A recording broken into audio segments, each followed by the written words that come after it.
This is a 1-minute warning. We'll be starting in 1 minute.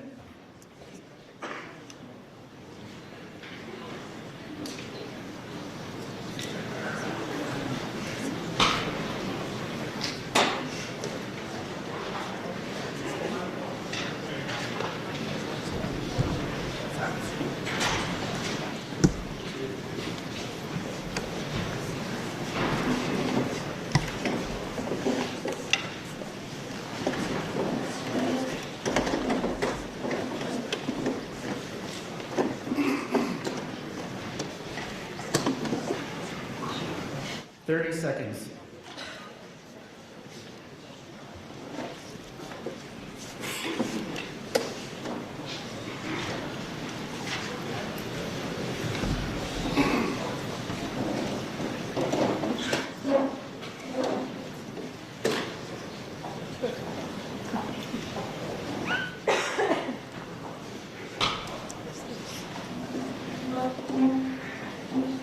I'd like to call to the podium York Regional Police Chief Jim McSween.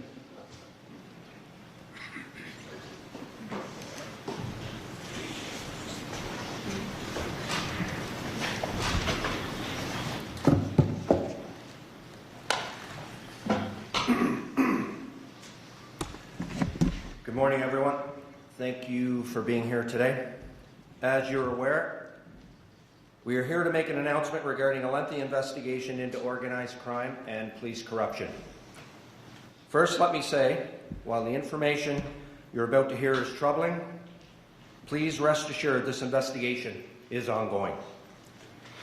And we will not rest until we are sure corrupt criminal actors and anyone abusing their power as a police officer is held accountable. While this is a deeply disappointing and sad day for policing, this investigation also underscores the insidious, corrosive nature of organized crime. It highlights how these criminals find a way to infiltrate even the most well-protected institutions across our society. The impacts of organized crime in our community on our safety and well-being cannot be understated. In this case, as you will hear shortly from Deputy Chief Ryan Hogan, investigators allege that Toronto police officers had unlawfully accessed personal information. This information was then funneled to other criminals who carried out shootings and other violent offences. The investigation also uncovered evidence of other illicit activity which will be outlined by Deputy Chief Hogan. This news is both shocking and completely unacceptable. Corruption has no place in policing. It's never and will never be tolerated. Now, to the people watching this at home, I know you may feel shaken, confused, or angry about this news. Understand that we are resolute in our commitment to identifying, apprehending, and prosecuting everyone responsible for these reprehensible crimes. Every time we put on this uniform, we renew our commitment to each and every one of you, not just to keep you safe, but to stand up for what's right, to exercise our authority and our power responsibly, and to respect the trust you instill in us. And while we work collectively to right these wrongs, please know we are committed to transparency, because it's the only way to rebuild trust. Now, it's also important to note this investigation and the subsequent arrests are thanks to the dedication and commitment of hundreds of police officers. To those officers who were called to investigate their own and who have been working around the clock for many months, thank you very much. Your professionalism and commitment to public safety has, without a doubt, made this province safer. This includes members of the Toronto Police Service whose participation was integral to this investigation. Thank you to those officers. And to Chief Demkiw for your cooperation, collaboration, and partnership in what has been a challenging investigation. When I first notified Chief Demkiw of this investigation, we made a collective commitment to leave no stone unturned. That's the mandate I've given to our investigative team. We owe it to the members of the police services we respectively lead, and to the over 30,000 other police personnel across this province who conduct themselves with integrity and true to our oath as they work to keep our communities safe and secure. But most importantly, we owe it to you, our community members, and we intend to deliver. Thank you, and I'll turn it over to the deputy. Sure.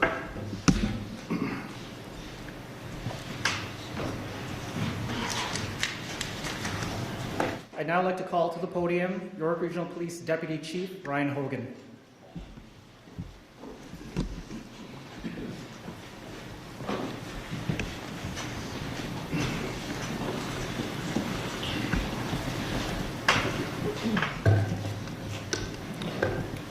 Good morning. Thank you all for being here today.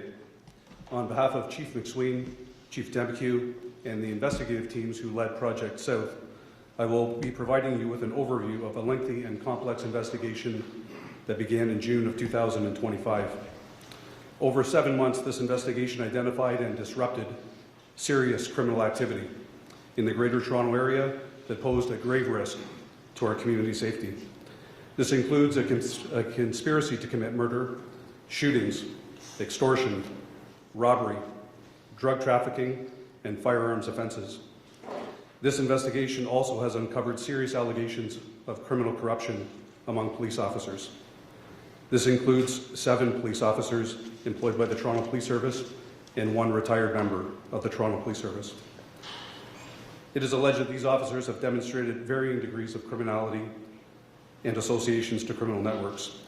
The allegations of criminal corruption include bribery, obstruction of justice, drug trafficking, theft of personal property, breach of trust, and the unauthorized access and distribution of confidential information.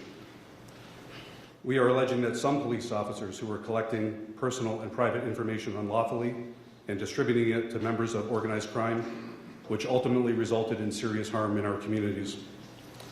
Our investigation began in June 2025 when a conspiracy unfolded to murder a member of corrections management who was working at an Ontario correctional institution. Over a 36-hour period, a number of suspects attended this member's home in York Region, we allege for the purpose of murdering him.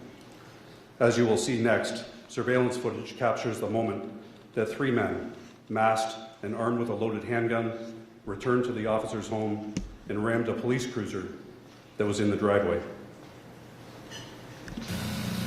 And 2 cars in front of them just wandering down the middle of the road. Cars coming up behind. Those are already getting close. Let's take them down right now. Continue.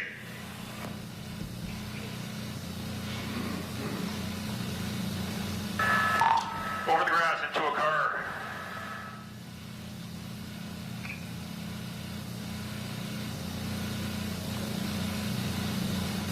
Keep on there, dude. I have not seen anyone get out the passenger side and haven't seen anyone run around the houses. I have containment in the back. Keep doing what you guys do. I'm walked over some trees.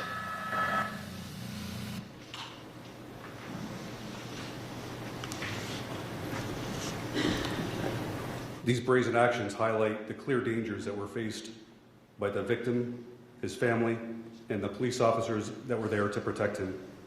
The 3 suspects who were arrested by police officers at the scene, as I mentioned, were in possession of a loaded handgun, and it is worth emphasizing that this was the 3rd time they had returned within 36 hours.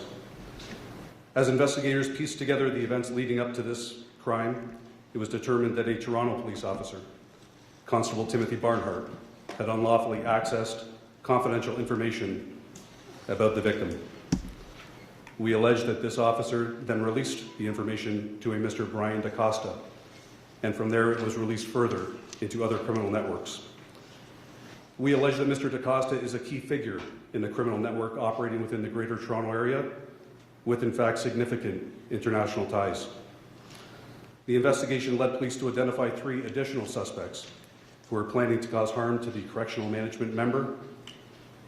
In fact, a Mr. Median Jackson, and Mr. Kajan Doman, and Mr. Devontae Barker Campbell ultimately had access to the confidential information that had been accessed by Constable Barnhart and were recruiting other criminal actors to carry out harm against him. These 3 individuals have been charged and arrested in connection with this investigation. Further, Mr. DaCosta and Mr. Elwin Satanowski, Mr. Daljit Singh, and Mr. Thomas Fippard, among other criminal associates, sought and obtained confidential information from various Toronto police officers, which we allege was to facilitate crime. In some cases, police officers were offered bribes for this information. We have identified a number of serious criminal acts that have occurred following the release of confidential information, almost in real time. This includes extortion, commercial robberies, and 7 shootings right here in York Region.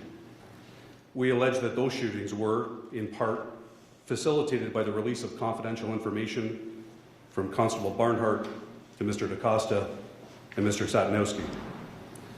At the scene of one of these shootings, police arrested Mr. Doman, whom I mentioned earlier. He remains in custody since that time. A firearm recovered at the scene of this shooting was determined to have originated from the United States and would have been unlawfully imported into Canada at some point in the past. Through forensic identification, we allege, and police have now linked this firearm and Mr. Doman to, in fact, 8 shootings across southern Ontario.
In addition to shootings, in one case, information accessed by Constable Barnhart made its way to Mr. Fippard, who we allege used the information in part to conduct an extortion plot.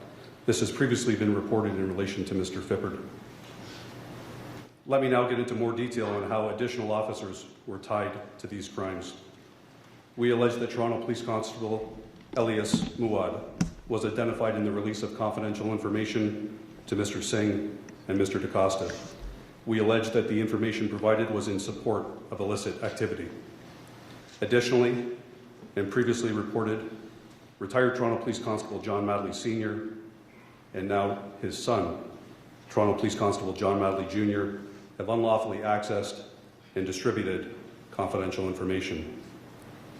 We allege that Mr. DaCosta was involved in a sophisticated drug trafficking operation, and we believe he was responsible for the exportation of cannabis and fentanyl, and with the network more broadly, and as we continue to investigate, the importation of cocaine and the local wholesale trafficking of cannabis, cocaine, and methamphetamine. When police officers arrested Mr. DaCosta on January the 23rd of this year, 2026, officers seized 169 pounds of cannabis and 1 pound of fentanyl, which we believe was destined outbound for a European location. The investigation also identified 4 additional Toronto police officers. Sorry, I should not say additional. 4 Toronto police officers, Constable Barnhart, Sergeant Robert Black, Constable Sarabjit Betty, and Sergeant Carl Grillette. In an operation orchestrated by Mr. DaCosta, we allege that these officers in particular were involved with Mr. DaCosta in supporting illegal cannabis dispensaries by accepting bribes to provide ultimately protection from law enforcement investigation. As you have seen so far, this case uncovered significant drug trafficking activity. Investigators have determined that some of the officers we identified also participated in drug trafficking. In particular, Constable Barnhart, Sergeant Black, and Constable Betty are all charged with various offenses relating to the trafficking of cocaine. As the investigation continued to unfold, other criminal conduct was identified. In an incident previously reported in the media, Toronto Police Constable Mr. Derek McCormick was arrested for his participation in the theft of personal property from a police facility. We continue to actively investigate this matter and have recovered a substantial amount of property. This includes driver's licenses, health cards, passports, and other personal property. Other criminal actors outside the police service were also identified and arrested for the commercial trafficking of cocaine, methamphetamine, illicit cannabis, fentanyl, heroin, and oxycodone. And yet another illegal firearm was removed from the streets from a repeat offender who was already out on bail for drug trafficking. All individuals arrested and charged in relation to Project South have been provided to media in a package today. This is among the most complex and challenging investigations of my 28-year policing career. Since June 18, 2025, more than 400 officers have played a part in this investigation. The investigators on this case include members of York Regional Police, the Toronto Police Service, the Ontario Provincial Police, and Correctional Services of Ontario. Supporting these investigators was a dedicated team of prosecutors from the Ministry of the Attorney General, the Public Prosecution Service of Canada, and also this investigation was made successful by funding from the Ontario government, Ministry of the Solicitor General, through the Criminal Intelligence Service of Ontario. The investigating officers represent the very best in what we expect of our police officers, demonstrating integrity, professionalism, ethical investigations, and a commitment to uncovering the truth and holding offenders accountable, including fellow police officers. In fact, I would say that this investigation is the hallmark of investigative excellence. The investigators involved held a mirror to the face of the criminal justice system and to our policing institution to uncover the truth. The interoperability of police services, corrections, and prosecutorial services is to be commended. I am confident in saying we are extremely proud of the work done by our collective teams on this case, and as you've heard from the very beginning, our investigators, and certainly Chief McSween and Chief Demkiw, have committed to leaving no stone unturned. And this commitment remains ongoing. This investigation continues, and we will pursue every lead to rid our communities of organized crime and corruption within our institutions. Thank you.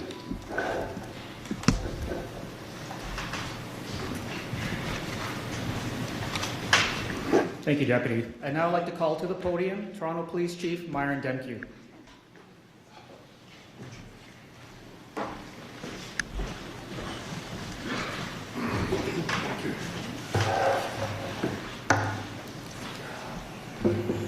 Good morning. This is a painful and unsettling moment. It needs to be addressed openly, and it needs to be addressed honestly. The allegations against 7 Toronto police members and 1 retired member are deeply disappointing. I understand this news will be distressing for Torontonians and our police service members. No corner of society is immune from the reach of organized crime.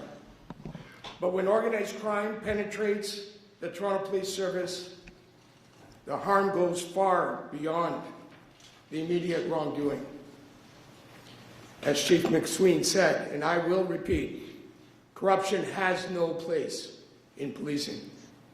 It strikes at the trust people place in us, and as such, in our quest to tackle these types of allegations, we are committed to leaving no stone unturned. So let me start at the beginning. The moment I became aware of these allegations, my highest priority became doing everything in my ability to respond in a way that preserves the trust of Torontonians. Two key principles have guided my actions and ultimately those of the Toronto Police Service. One, the pursuit of justice without fear or favor from or towards anyone, letting the evidence lead where it leads. And two, that the measure of our response will leave no doubt that we understand the harm this represents. Let me speak first to the pursuit of justice.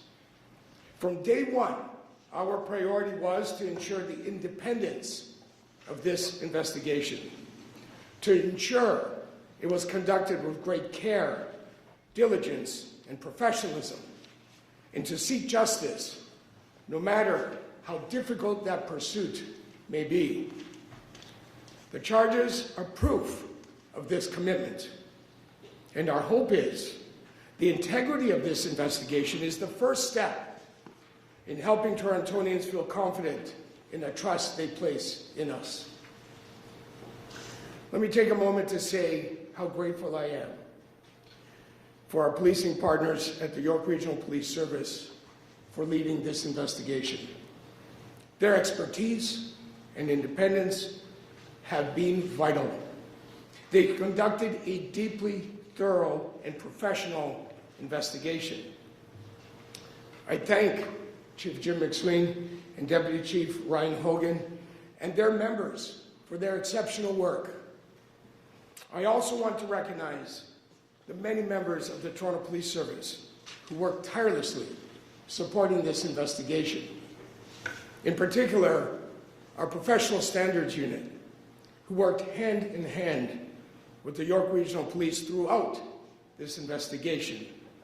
Their contribution was critical. My sincere thanks to everyone who supported this difficult but very necessary work. First, to those charged today, you will answer for your actions in a court of law.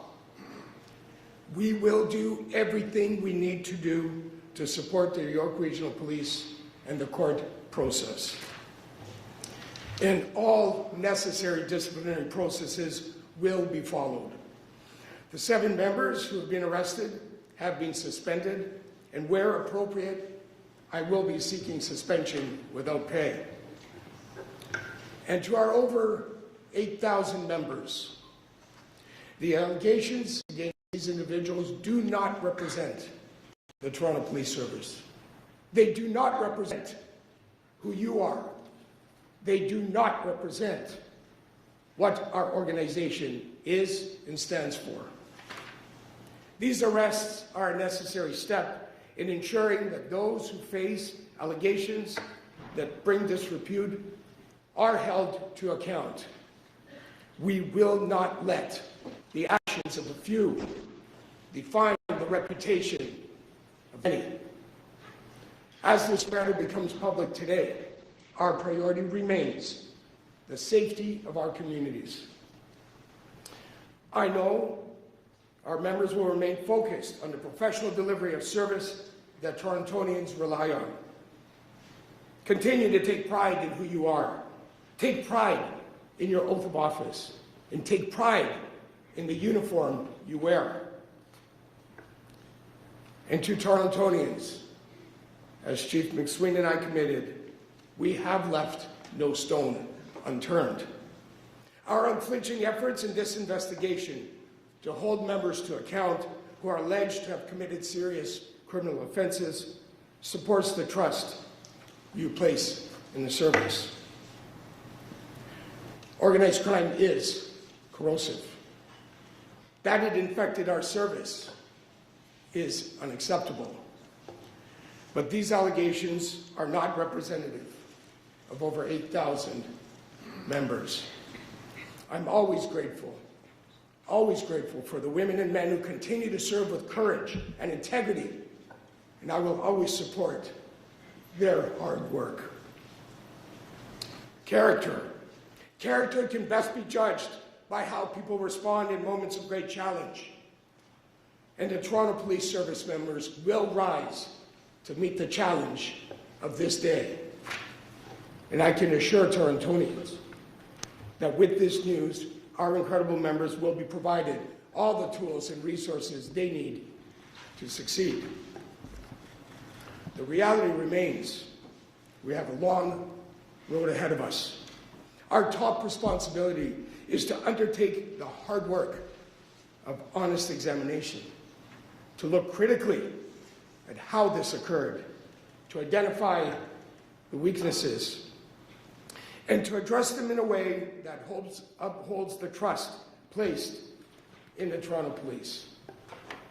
These events underscore the need for constant vigilance and modern oversight. To that end, the Chair of the Toronto Police Service Board and I have requested the Inspector General of Policing to immediately launch an independent external inspection.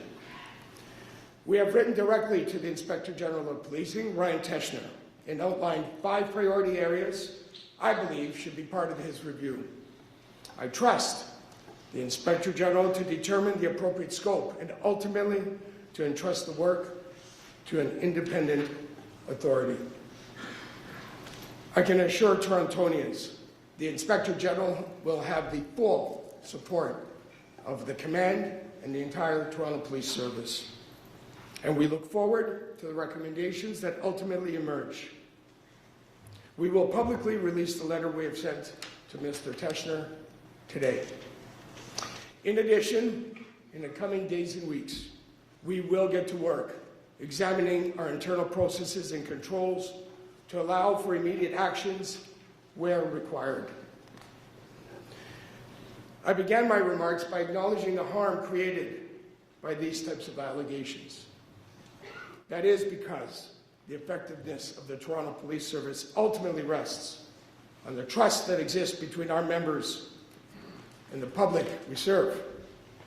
In closing, restoring trust requires more than words. It requires sustained effort, openness to scrutiny, and the humility to change.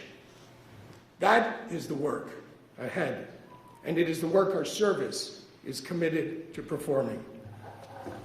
Thank you.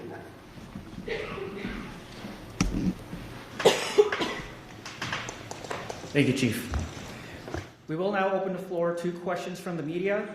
I ask that you approach the microphone to my left at the back with Constable Musquelock, and please state your name, the media outlet you're with, and who your question is directed to. We also ask that you provide one question and one follow-up question only. Good morning. My question is for Chief Demkiw. Chief, back in 2024, following the Omar Zamir acquittal, you had said that part of what you wanted to do is rebuild trust in police. Now we're here at this moment with obviously a lot of stuff happening inside your department. So my question to you is very straightforward. Why should the people of Toronto continue to have faith in the Toronto Police Service as all this stuff unfolds?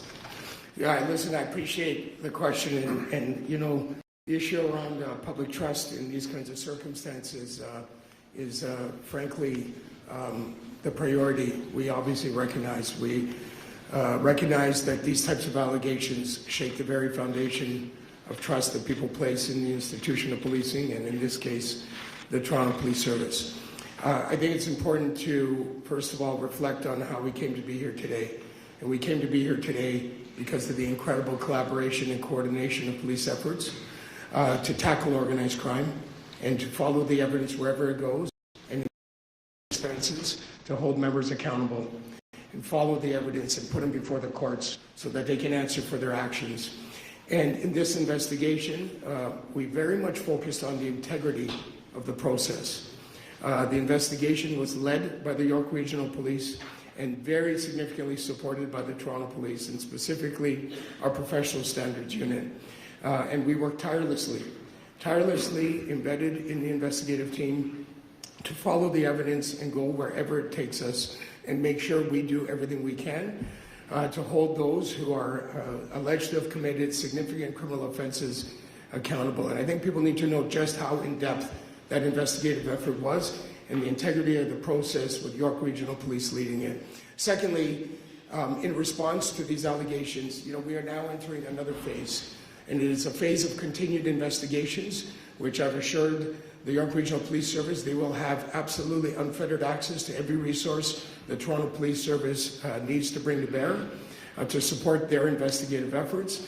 And secondly, the court process is to follow, and we will support that court process.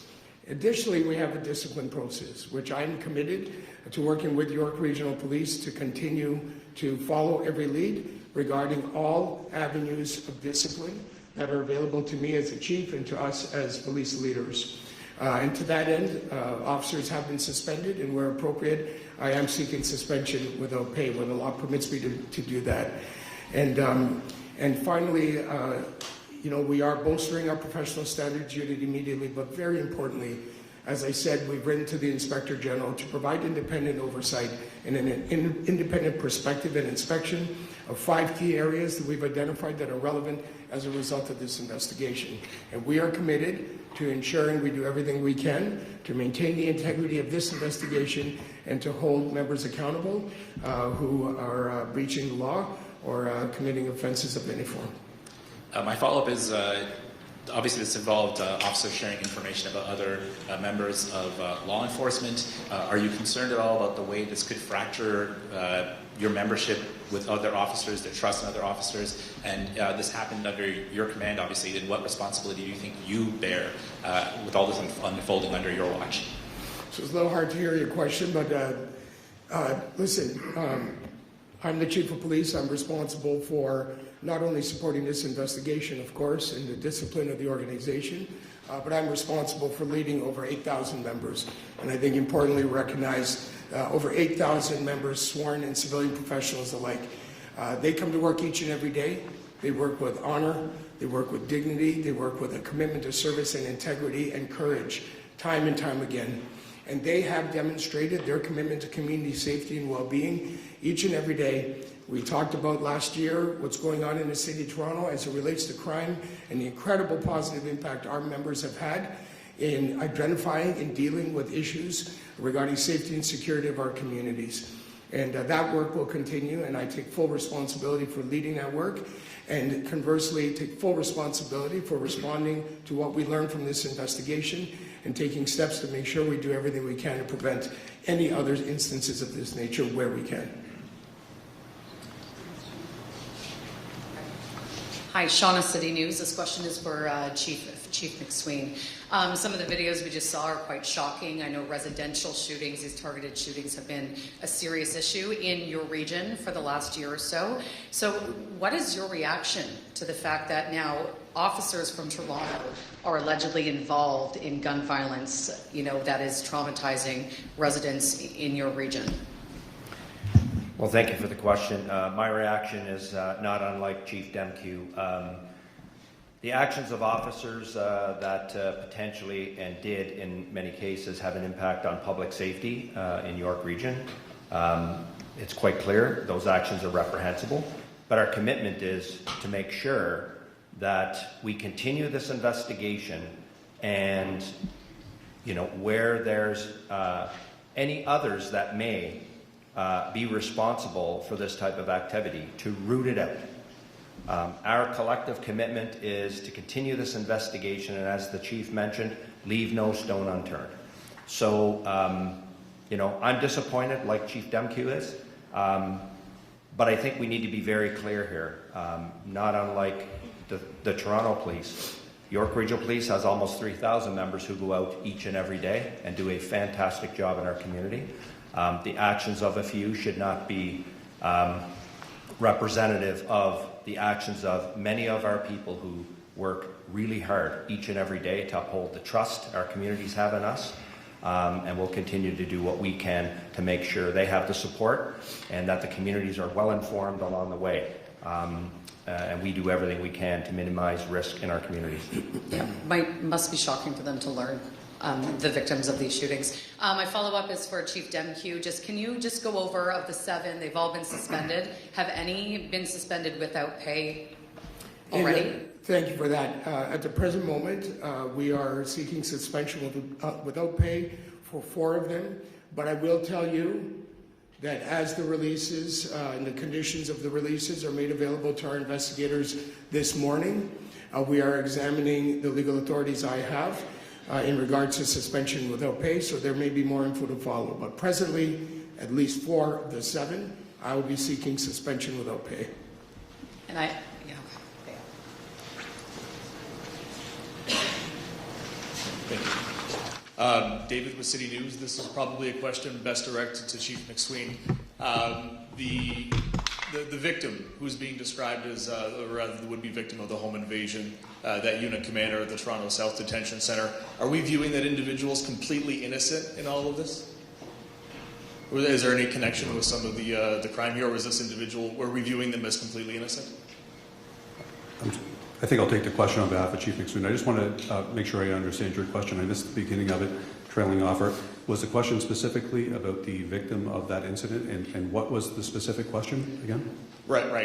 The specific question is sometimes people can get caught up because they are involved in organized crime, and sometimes somebody can refuse to participate and finds himself a victim. Is there one direction we're leading in here for this particular individual? I would say that there is absolutely no evidence or information to suggest that the victim of that incident is in any way, shape, or form connected to organized crime whatsoever. Our belief is that that member was doing his job effectively, was ethical, and had complete integrity in his position, and that those actions, his commitment to integrity in his position, was what spawned the criminal actions against him. Okay, and then to follow up, can you tell us what triggered the investigation in the first place? What was it that brought your attention to the fact that something was wrong? Yes, so in regard to the first incident that spawned the investigation, it was the attack on the corrections management member that you have referenced. That was the genesis for the investigation.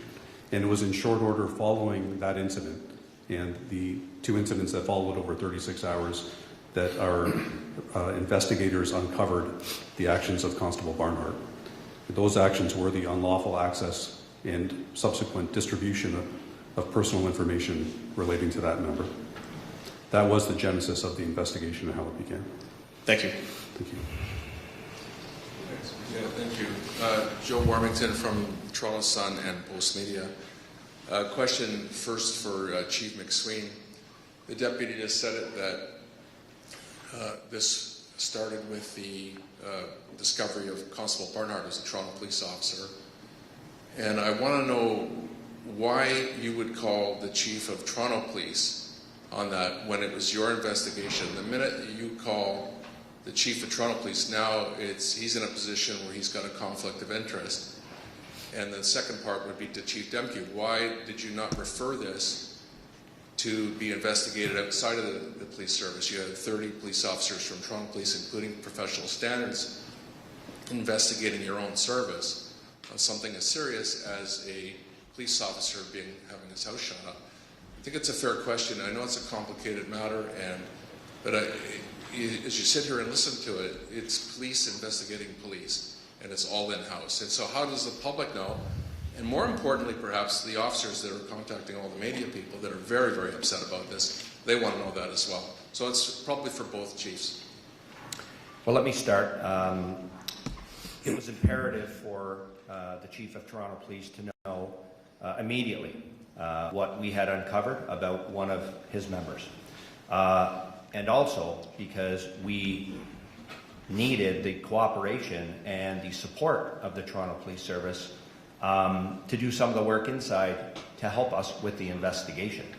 I can appreciate your question, but I have full confidence in our professional standards bureaus who work hand in hand with one another to do this very difficult work, but necessary work. So that's why I called Chief Demkiw immediately.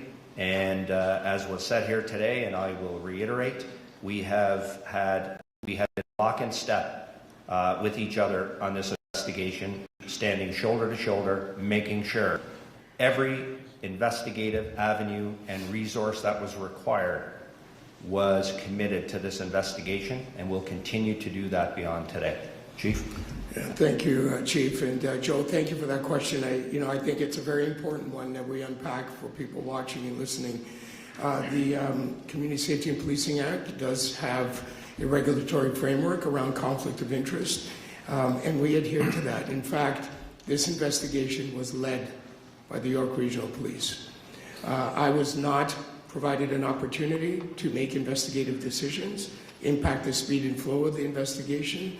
None of those considerations came to me in my role as the Chief of the Toronto Police. That was solely in the hands of the York Regional Police Service. What we did commit to do is maintain the integrity of the investigation and ensure that the York Regional Police had every resource they need, that we could follow every single lead and make sure that we address every concern that was investigatively uncovered. And I committed to the Chief, and we very expressly talked about there can be no stone left unturned in this investigation. And I committed to provide resources in a way that maintained the integrity of the investigation, but an investigation led by the York Regional Police Service, not by the Toronto Police Service. Okay, just a quick follow-up on it. Very, very quick. One of the words I'm going to ask it.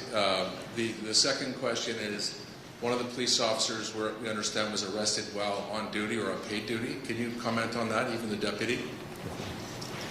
I think in regard to confirming that incident happened, it has been reported that that did occur. I will say that, yes, a Toronto police officer was arrested yesterday in that capacity, but it was not related to the actions of the officer yesterday. It was related to the overarching case that we have spoke about. Ali Chiasson, CBC News. What can you tell us about alleged links to the towing industry? We have our sources telling us that some of these officers were allegedly involved in some of the violence we've seen there. Good morning. Thank you very much for the question. In regards to the tow industry, we have heard this from sources in the media as well, with some reporting last evening. I can tell you that in regard to the tow industry more broadly, you'll have seen a lot of work happen with the tow industry in recent years. In regard to this specific investigation of Project South, Mr. Elwin Satanowski does have an affiliation to the tow industry. In regard to one of the shootings that you would have seen on the screen, it did occur at a commercial complex with an affiliation to a tow industry, and in fact a tow truck was seen in that video. More broadly, however, I cannot speak to motive behind shootings and whether the shootings themselves were a direct motive in the tow industry. In fact, some of the shootings that occurred, in fact right here in York Region, I'm confident in saying that did not have any connection to the tow industry, and in fact people that were residing in those homes had no connection to the tow industry in some cases. And our sources were also suggesting that perhaps this is larger and involves police in other jurisdictions. Could you confirm that is possible? What I can tell you is this investigation is ongoing and will continue for some time. The people that we had sufficient grounds to lay charges on in this investigation have been reported on today and are in the packages that were provided today. As the investigation continues and we continue to examine relationships between the arrested police officers, the retired member, and other factions of organized crime that have been arrested, we have further information. And as the chiefs have committed to, we are committed to leaving no stone unturned. And if and when we do have investigations into other police officers that result in criminal charges, we will be bringing that forward in subsequent releases of information. Abby O'Brien from the Toronto Star. You mentioned that one of the individuals arrested is connected to a criminal network and has significant international ties. Can you elaborate on those international ties? What I can speak about with regard to specifically, you're referring to Mr. Brian DaCosta. We are continuing to investigate Mr. DaCosta and his network. As I mentioned, there's a significant tie to drug trafficking, and with regard to drug trafficking, our allegation is that Mr. DaCosta was involved in the outbound exportation of illicit cannabis outside of Canada to a European location. The European location I will not speak of further as the investigation remains ongoing. And in addition, a pound of fentanyl a significant volume of fentanyl that was outbound. Those connections, by their very nature of the destination, provide us with a framework at the outset for the international framework that is at play, and we continue to investigate that thoroughly with regard to Mr. DaCosta. And this is for Chief Demkiw. Going forward, what steps can Toronto Police take to assure the public that their officers are not able to sell personal information to the highest bidders or a hitman? Yeah, I missed the back end of that question. Please, can you repeat that? I said, what steps will the Toronto Police take to assure the public that their officers are not able to sell personal information to the highest bidders or a hitman? Well, that's a very important conversation that needs to be had. I think what's important in this particular set of circumstances is to recognize that while technology is evolving and the speed of technology and our use of data is evolving, in this case, the audit trail available actually worked. And when there was a need to examine a particular use of the records, we were able to identify who the officer was and advance the investigation very rapidly. So the technology that we use does have the ability for us to scrutinize how members are using that data, and that is something we do as a matter of our investigative processes. Additionally, one of the things that we're asking the Inspector General actually to look at, independent of us, is exactly the issues around access and control of information and databases. So this is an opportunity now that the investigation is out in the light for us to take a look at our internal systems, but also to bring in some independent inspection and oversight to give us a better understanding of what can be done in that regard to ensure that we're best in class in controlling the information that we need to conduct our work. Thank you. Michelle Song, CBC News. How many investigations have been undermined by these accused officers? Sorry, was your question how could or? How many investigations have been undermined by these accused officers? When you say undermined by these officers, just so I'm clear on your question, are you referring to cases that are already before the court that the officers were involved in? Yeah, or any other ongoing investigations that might be obstructed by these officers. Right. So I would say at this point we don't have any charges related to that information about ongoing investigations that have been compromised by these officers.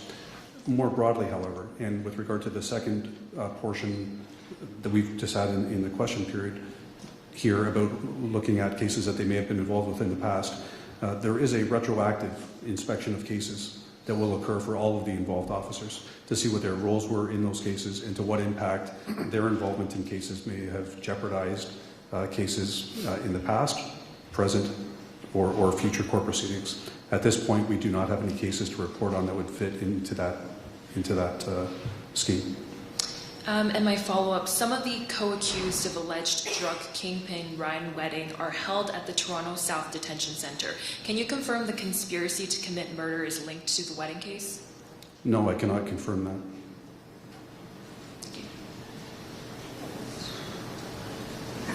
Hi, Patrick White from the Globe and Mail. It sounds like with 7 officers arrested that there must have been some kind of systematic recruitment of officers in the GTA going on. Can you shed any light on how these officers were in some ways recruited by organized crime?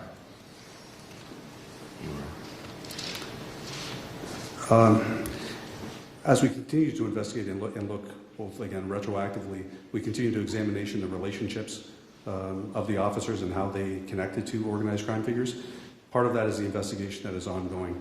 I do not have any definitive information to date that I can share with you about how these officers came to know, for example, Mr. DaCosta or Mr. Fippard. As the investigation unfolds, we may become more clear on how that relationship formed. Great, thank you. And we know about the TPS officers. How can we be sure that this hasn't spread with so much interoperability between forces in the GTA that this hasn't spread to other forces, including York Regional Police? Yes, that's a very good question. Thank you for asking that. As both Chief Demkiw and Chief McSween mentioned earlier, organized crime is an insidious, action that takes place in many institutions, including policing. We are certainly alive to and aware that that can affect multiple institutions and other policing services. At this time, our investigation remains ongoing. We are committed to looking at all avenues in terms of the relationships of the arrested officers, the retired member, and other avenues of organized crime and their relationships. And if we encounter these, we will follow them to the end of the road to uncover any other police officers in any other services where criminal actions have occurred. Thank you. Karen Lieberman, Global News. You just referred to the insidious nature of organized crime, and we heard that word used many times, and how organized crime can infiltrate communities, in this case police services.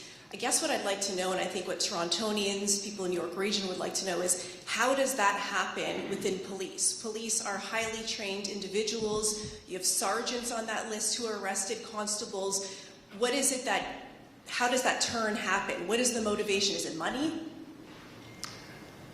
Well, I'll start the answer to that question. Listen, we're big organizations and hire from the human race. And we have incredible controls, incredible systems, incredible training. And importantly, in this case, to recognize that when something did go wrong, we found it.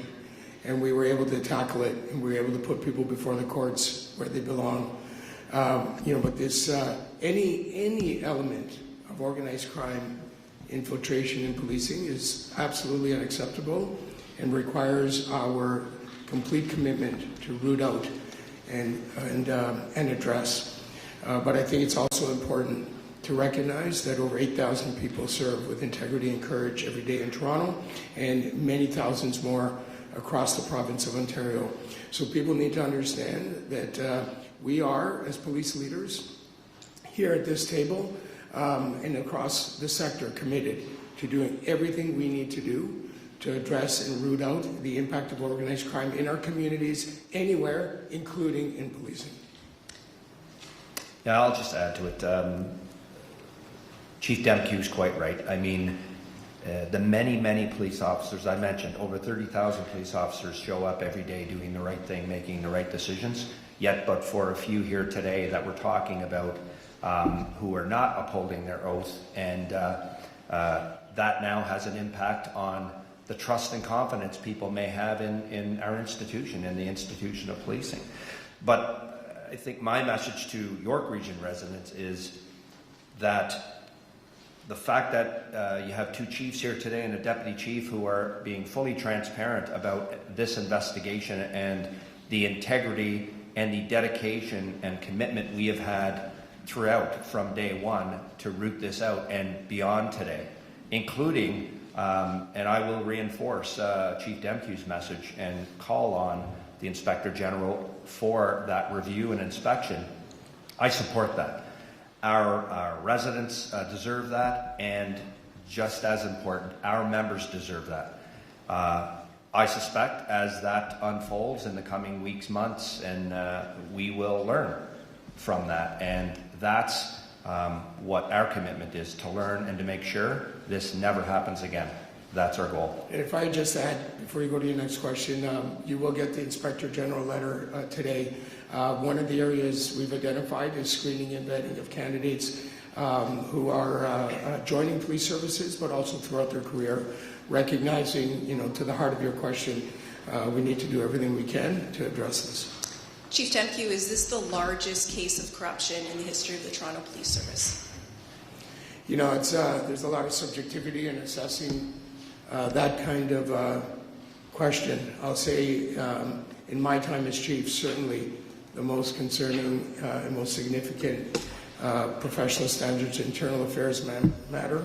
And in my over 35 years as a police officer in the City of Toronto, certainly of an incredible magnitude and incredible seriousness.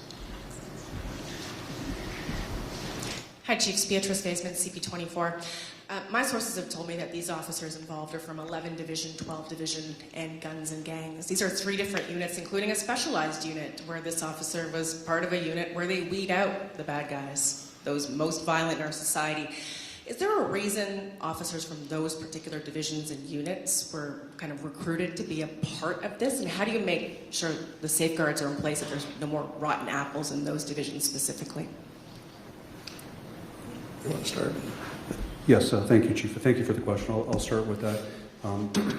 With regard to the officers, they were from a number of different divisions. As we came to investigate, in particular Constable Barnhart, which was the genesis of the investigation, our information led us to believe that it was relationships that Constable Barnhart had with other officers. And to what extent those relationships go in the past, I do not have significant information on that. But instead of framing it as individual divisions, I would frame it more as relationships amongst individual police officers, connected specifically to Constable Barnhart at the genesis of this investigation. And I think I'll just follow up. The charges we're discussing today are criminal in nature. There's obviously a lot more work going on. But the units that have been impacted that are here as part of the criminal allegations, it's 12 Division, 23, 11, and 52.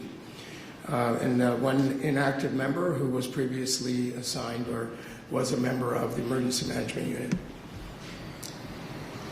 Chief, I understand that there's been reports there was an emergency board meeting. Has anyone from the Toronto Police Services Board or the Mayor called for your resignation? And why should the people of Toronto still have confidence in you as the Chief of Police? Your first question, no. Secondly, right now my job is very much focused on dealing with the immediate aftermath of this investigation. And as you've heard, the investigation continues, and I will continue to lead the Toronto Police in supporting this very important work and continuing our commitment to work with the York Regional Police Service to leave no stone unturned. We are now at the point where we will do our work looking inwardly to ensure that everything we can do is done to address the issues that have been identified in this investigation. Thirdly, I have asked for and written to the Inspector General of Policing for an independent review of 5 key areas of concern, and we will cooperate with that Inspector General. And finally, I'd ask everybody in Toronto to recognize that our members do incredible work, and I will continue to lead the Toronto Police Service members who work day in and day out with great courage and integrity, serving the City of Toronto and beyond. That will conclude today's press conference. Thank you very much for attending.